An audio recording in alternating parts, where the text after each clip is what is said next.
វាដល់បាទទូផ្លូវលើនេះទេបាទ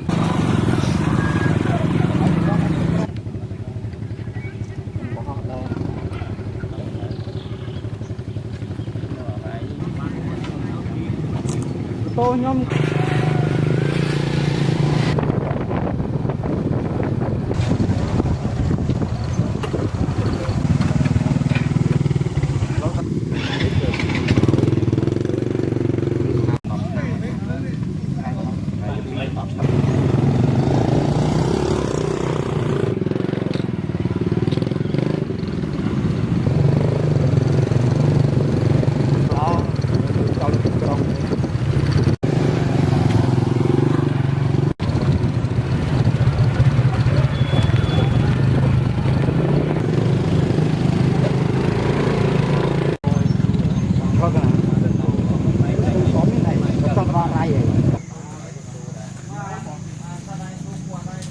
កូនយើង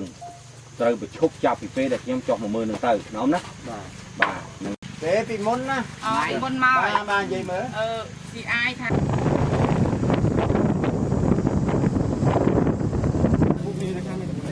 ប៉ុន្តែទឹកខាងនេះវារីងអស់ពួកវានៅតែរាមលងតិចតិចហ្នឹងហើ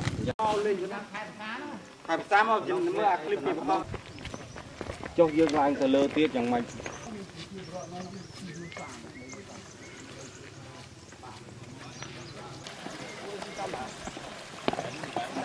ហ្នឹងណាពូតពូឆ្នាំពីមកអានេះអងទៅទៅយ៉ាងពេញកាហែងនឹងអត់មានបញ្ហាអត់មានអីបាទមិនបងទៅដល់អារ៉ៃឬក៏ដល់ស្រែបុនហ្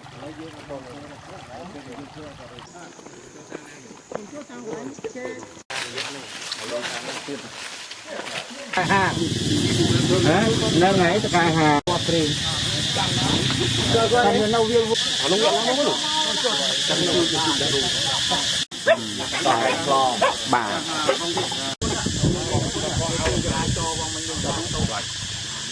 អស់ហើយនឹងតែចូលដល់ទូរស័ព្ទហើយដល់ទៅទៅមកលោកនេះមកលោកអាឡៃនេះយ៉ាប់ទៀតណាបានកាត់ផ្លូវ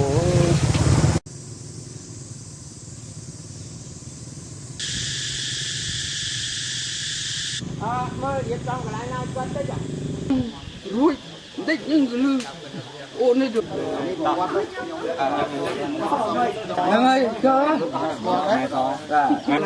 បាទប៉ុន្តែកាលនោះមិនមែនជួនកាលខ្លាំងមកដល់ហ្នឹងបានចំនួន3ឆ្នាំនោះណា